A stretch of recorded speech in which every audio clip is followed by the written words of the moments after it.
মধ্যপ্রাচ্যে Arab Israel সংঘাতের চেয়েও বেশি প্রভাবশালী সংঘাত হিসেবে পরিচিত শিয়া সুন্নি দ্বন্দ্ব। সুন্নি অধ্যুষিত অঞ্চলটিতে ইরান, ইরাক, লেবানন ও ইয়েমেনে শিয়া মুসলিমরা প্রভাবশালী বলে পরিচিত।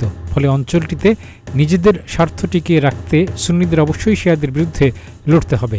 শিয়াদের অবশ্যই সুন্নিদের বিরুদ্ধে লড়তে হবে এমন মন্ত্র পড়াচ্ছে পশ্চিমা শক্তিগুলো। ব্রিটেনের লন্ডন ভিত্তিক সংবাদ মাধ্যম দ্য মিডল ইস্ট আইয়ের প্রকাশিত এক মতামতে বিশেষজ্ঞরা এ বক্তব্য তুলে ধরেছেন। মতামতে বলা হয়, পশ্চিমা দেশগুলো এবং তাদের মিত্ররা মধ্যপ্রাচ্যের সুন্নি শিয়া বিভেদকে অতিরঞ্জিত করে দেখায় এবং পরস্পরকে অবিরাম যুদ্ধ চালিয়ে যাওয়ার কথা বলে। এই ধারণা পশ্চিমা রাজনৈতিক নেতারা, বিভিন্ন গবেষণা প্রতিষ্ঠান, মিডিয়া এবং বিশেষভাবে নির্বাচিত ধর্মীয় নেতাদের মাধ্যমে ছড়িয়ে দিচ্ছে। তারা শান্তি প্রতিষ্ঠার চেষ্টা চালাচ্ছে বলে দাবি করলেও প্রকৃতপক্ষে তারা মৃত্যু এবং ধ্বংসের কারবারি হিসেবে কাজ করছে।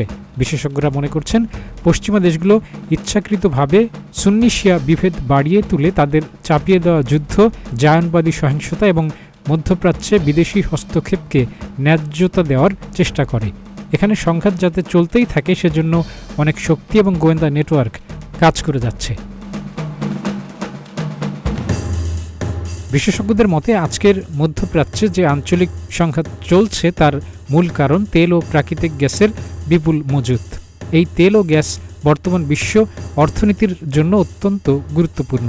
19 শতকে প্রাকৃতিক সম্পদ এবং বাজার দখলের জন্য Britain, France, Netherlands, Germany, Italy ও বেলজিয়াম তাদের সামরিক, অর্থনৈতিক ও জ্ঞানতাত্ত্বিক প্রভাব খাটিয়েছিল। গবেষকরা জানিয়েছেন, আরবের স্থানীয় মানুষের মতাদর্শগত বিভাজন আগে থেকেই ছিল, কিন্তু উপনিবেশিকতা এবং ইউরোপের লোভ সেই বিভাজনকে আরও জাগিয়ে তুলে সহিংস পরিস্থিতির সৃষ্টি করে। ফলে সমাজগুলো নিজেদের প্রতিরোধ ক্ষমতা হারিয়ে ফেলেছে। এভাবে উপনিবেশিক শক্তিগুলো খুব সস্তায় অধিকতর প্রাকৃতিক সম্পদ এবং বাজার দখল করতে পেরেছে।